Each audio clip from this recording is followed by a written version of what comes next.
Hello guys, welcome to Techno Fun. And in our last video, you have seen that how we can set up Python at our local machine and some basic stuff we have seen. And today we'll take it a little further. We will see how we work with variables in Python, how we check their data types, strings, and we'll see some basic comparison operator. And we'll work with some string slicing. We'll see how slicing works in Python. All right, so let's start. So guys, I'll go to this Anaconda Navigator. You already know this, like how we installed this in our previous video. So let's launch Jupyter Notebook. We will be doing all our practices in Jupyter Notebook. So let's wait until it opens.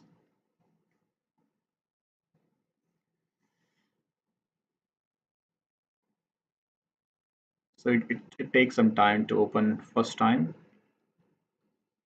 So all right, so it's there. So we will go here, we'll click on this new button, and there we go, Python 3. So let's click here. And so today, very first thing, we will see how a variable works in Python. So how we will assign variable, how we create it, and how we can check its data type. All right. So guys, unlike any other programming languages where we first have to declare variable and assign their data type, we don't do like that in Python. We just create variable and assign it straight away. We don't have to set its data type. So let's see how it works. So it's like, for example, if I want to create one variable a and want to store some value like 10, so we'll just do it like this. We don't have to mention its data type. So let's execute this. So as I have already told you, we can execute it by two way. We can click run button, or we can simply click shift enter, like I'm gonna do shift enter, so it will print value of a. All right, so this is a way, this is how we can assign the value to a variable. And if you want to see its data type, simply you have to type is a function in Python, and the variable which you want to pass here. So let's pass a. So it will print int. So int is integer. All right, so let's say if store some values like 10.57, and I press shift enter, and let's print a value, shift enter, and it prints 10.57.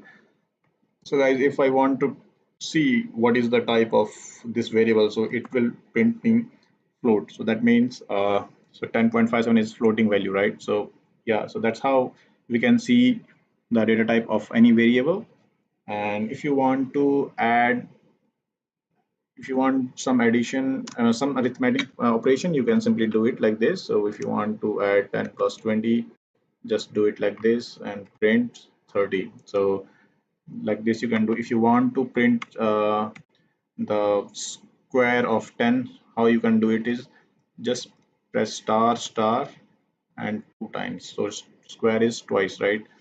So just do it, just press shift enter again. So this is how it will show you uh, how it will perform the arithmetic operation. You can simply say like this also, a equals to a plus 10. So as of now, a's value is 100. So let's see how it shows us. So a, if I print now, it will give me 110. So guys, that's how you can do some basic stuff around variables. So this is one variable we have seen around numbers, which has integer as well as floating. Let's see how strings works in Python. So let's say I have a variable called var, and it stored a value called hello world. All right. So I have executed that, and let's print its value var.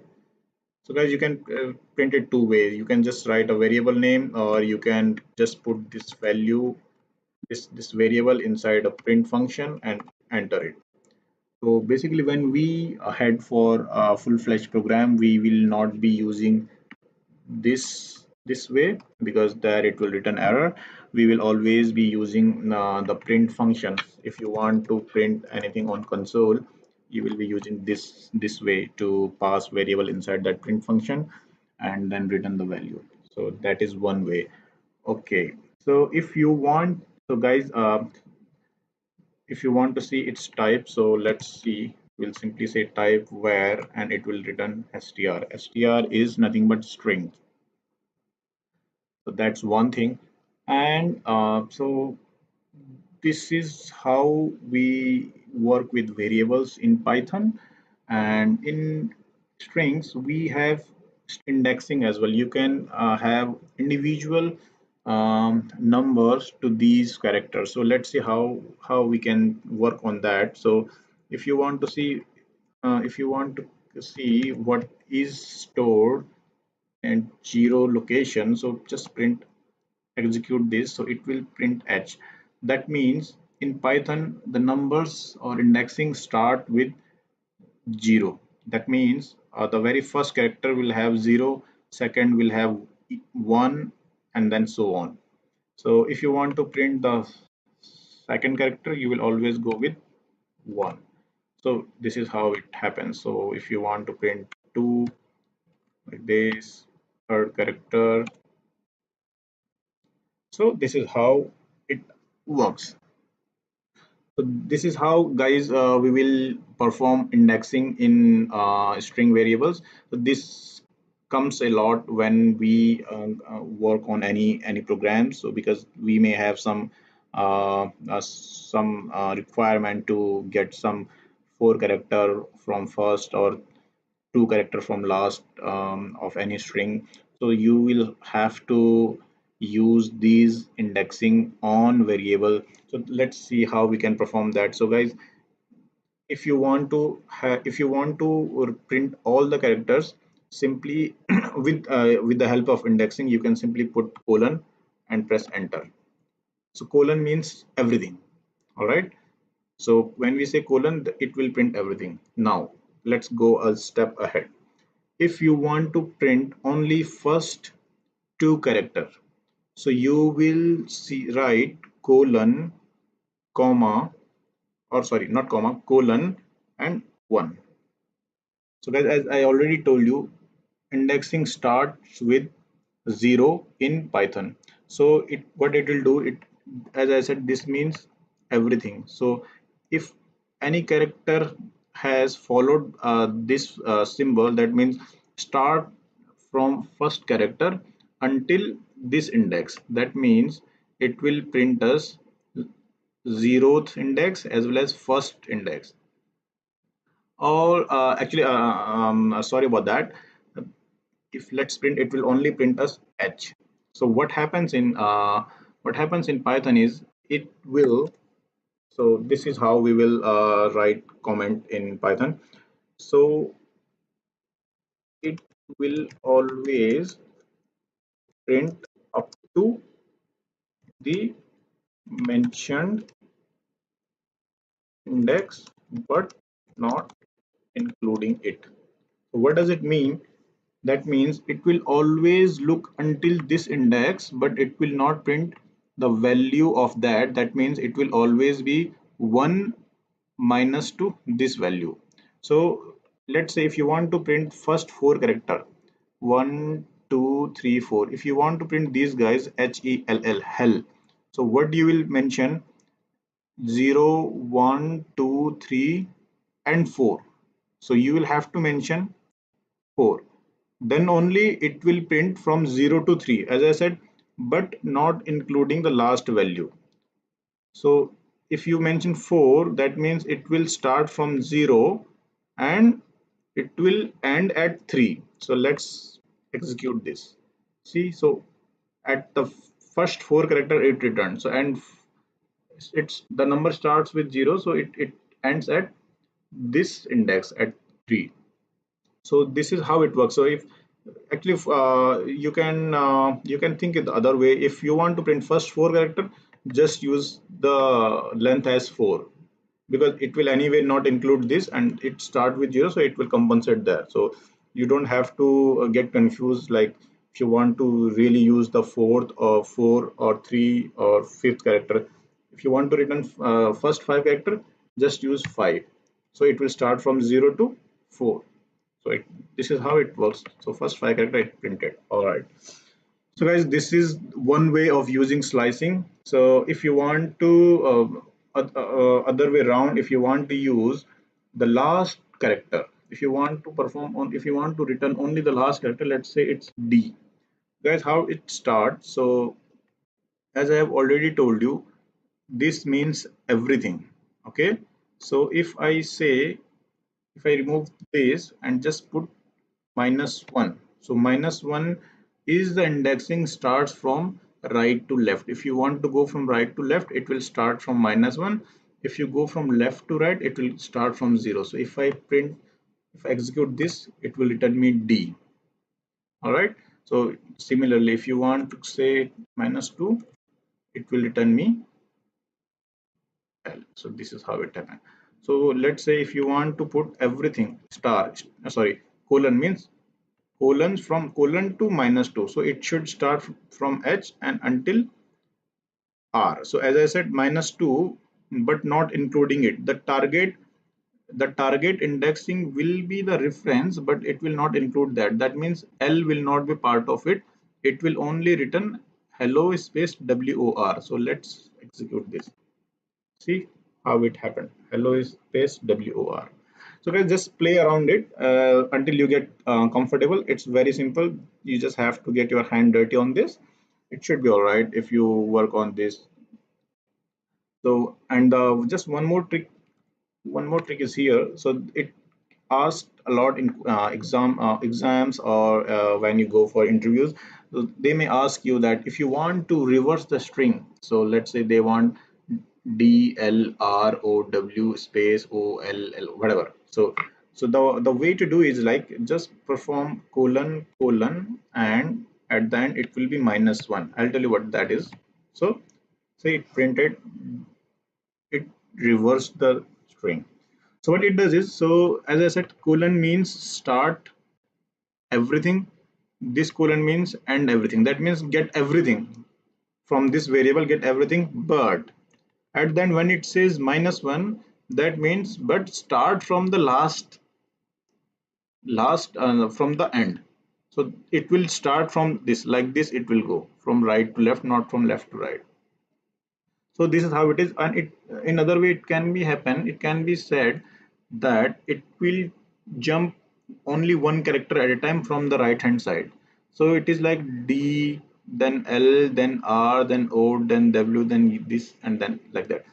If you do it -2 and execute this, it will be different. So it start with D and then directly it jumps two characters. That means it will not print this but print directly the second character